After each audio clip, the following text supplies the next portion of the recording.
The Assembly will hear an address by Our Excellency Samia Suluhu Hassan, President of the United Republic of Tanzania. I request protocol to escort Our Excellency.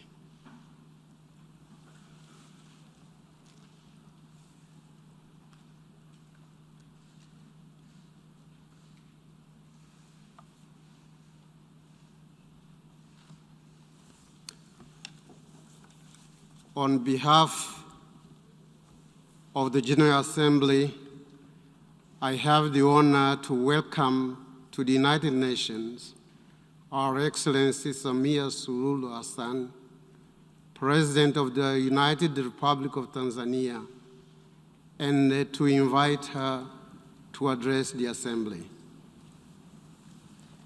Thank you, Chair. Your Excellency Abdullah Shahid, President of the General Assembly, Your Excellency Antonio Guterres, Secretary General of the United Nations, Excellencies, Heads of State and Government, distinguished delegates, ladies and gentlemen, let me commence by joining previous speakers in applauding you, Mr. President, for being elected to preside over the 76th session of this August Assembly, and for the exemplary manner in which you have been presiding over this session. I also commend you for the able manner in which you mastered to make possible for us to meet physically despite unprecedented circumstances brought by COVID-19 pandemic. The holding of physical general debate this year, albeit with limitations, demonstrates again that humanity and multilateralism cannot and should not succumb to the virus. And thus, where there is a will, there is a way. This spirit is what we need going forward. It is why I support and subscribe to the theme of this 76th session that call all of us to build resilience through hope, to recover from COVID-19, rebuild sustainability, respond to the needs of the planet, respect the lives of the people, and revitalize the United Nations.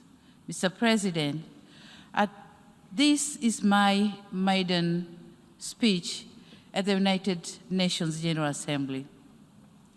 Allow me, on behalf of the people and the government of the United Republic of Tanzania, to thank all members of the United Nations for your condolence message extended to our nation following the untimely passing of our late President, Dr. John Pombe Magufuli, on 17th March this year.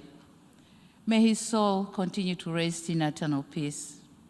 We remain indebted to you for the thoughtful of comforting messages which helped us to prevail over that unprecedented test to our nationhood. It is in the same vein that I thank the outgoing President of the 75th session for dedicating a slot on the 59th plenary meeting of the General Assembly on 16th of April 2021 to pay tribute to our beloved late President Dr. Magufuli. Indeed, this was a gesture of solidarity and brotherhood. Mr. President, it is not by sheer coincidence that I chose to attend the United Nations General Assembly as my first trip outside Africa since I took the office. I did so out of my deep sense of conviction and faith in multilateralism, in solving multitude of challenges that our world faces today. I'm here to assure you that under my stewardship, Tanzania will remain a formidable member of the United Nations and a dependable supporter of multilateralism. We'll keep our arms open to those who embrace us and engage with us. We'll continue to be Tanzania that you have known and relied on, a Tanzania that peacefully and respectfully coexisted and cooperated with all countries, big or small, mighty or weak, rich or poor, to make this world, our world, a better place for all of us. Mr. President, COVID-19 pandemic has reminded us how vulnerable we are as individual countries, regardless of our size, wealth, or geography. As we meet here today, we have less than a decade ahead to meet our collective commitment to achieve the Sustainable Development Goals. I note with great regret that according to the Sustainable Development Goals report of 2020, right now, the world is not on track to achieve the 2030 agenda, mainly due to adverse impact of COVID-19.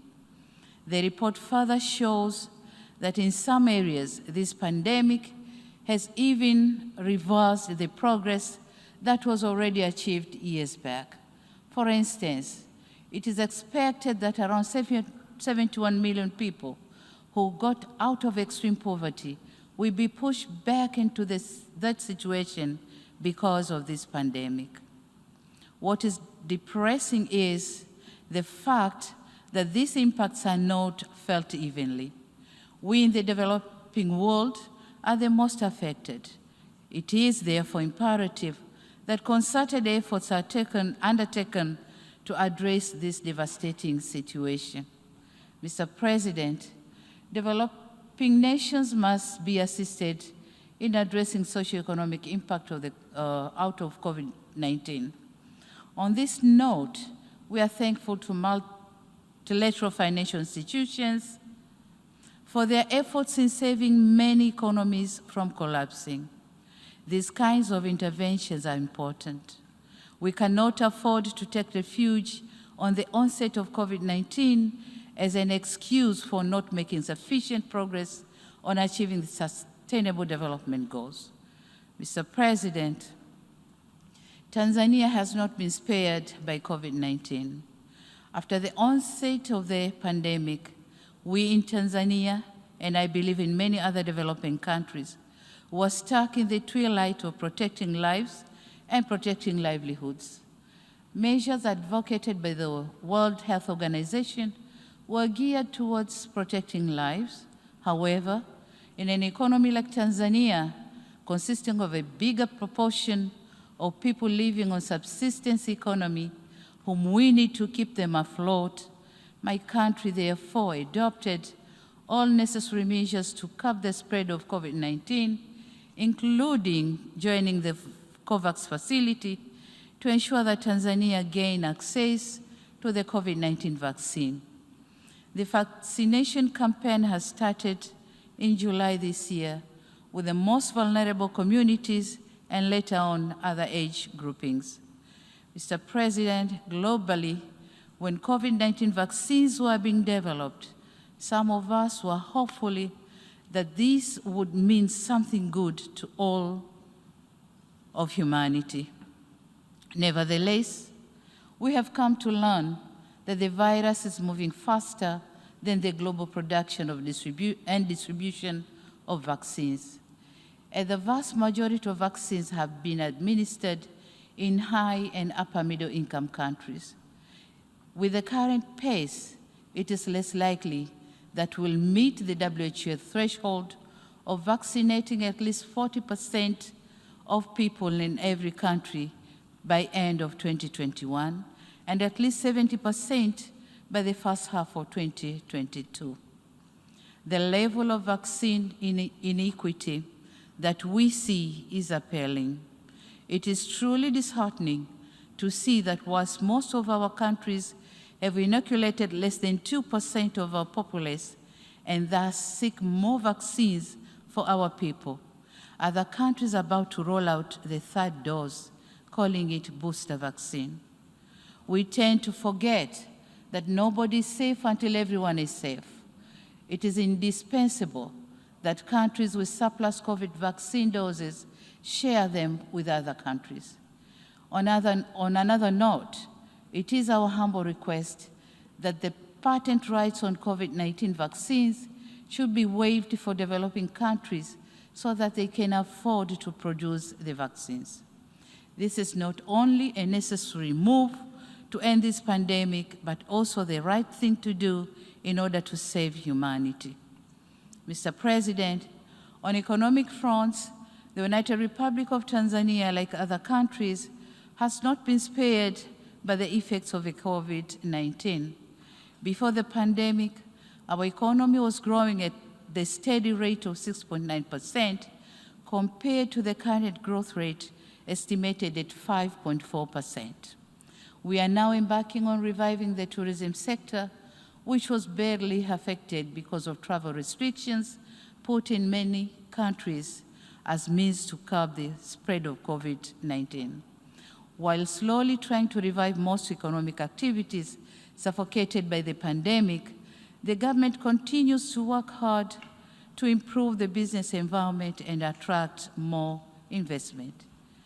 Aware of the nexus between economic growth and governance, we managed to maintain peace and political stability with a vibrant democracy and institutionalized good governance practices, upholding rule of law and human rights. Mr. President, I wish to take note of the Secretary General's report on our common agenda, which raises key issues of our common concern, such as gender equality, climate change, and youth development. On gender equality, COVID-19 is threatening to roll back the gains which we have made. As the first female president in the history of my country, the burden of expectation to deliver gender equality is heavier on my shoulders. It is for this reason that I commend the initiative by the UN Women, France and Mexico to organize the Generation Equality Forum that took place in Paris in June this year, whereby my country volunteered to champion for women's economic rights and justice. Aware that being passionate about gender equality is not sufficient, my government is reviewing policy and legal frameworks in order to come up with actionable and measurable plans to ensure economic empowerment of women, but also other aspects pertaining to gender equality and gender parity. We are also working on designing and implementation gender-responsive macroeconomic plans, budget reforms, and stimulus packages with the objective of reducing the number of women and girls living in poverty. Mr. President, the challenges of climate change are really affecting livelihoods, peace and security, and forceful displacement of our people. Tanzania government spends 2 to 3% of GDP to mitigate and build resilience of communities. And this is a lot in a country which is still grappling with poverty coupled with the emergency of the COVID-19 pandemic. The pandemic has compromised our capacity to respond to harmful impact of climate change. Therefore, our actions today determine the future of our planet in terms of climate change. And in this regard, I call for transparent modality for financial disbursement and emphasize that developed countries should fulfill their commitment to contribute $100 billion annually by 2025 so as to facilitate the implementation of the Paris Agreement. Mr. President, in conclusion, I wish to echo my country's commitment in pursuing the principles of multilateralism as enshrined in the Charter of the United Nations. I urge other nations to continue supporting this august institution. The onset of COVID-19 has given to all of us a lesson that we are deeply intertwined and that unilateralism will not get us anywhere when it comes to challenges that transcends our national boundaries.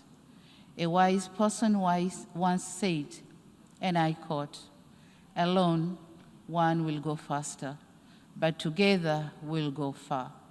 Multilateralism must always prevail." Mr. Chairman, I thank you, and I thank you all for your kind attention. Thank you very much.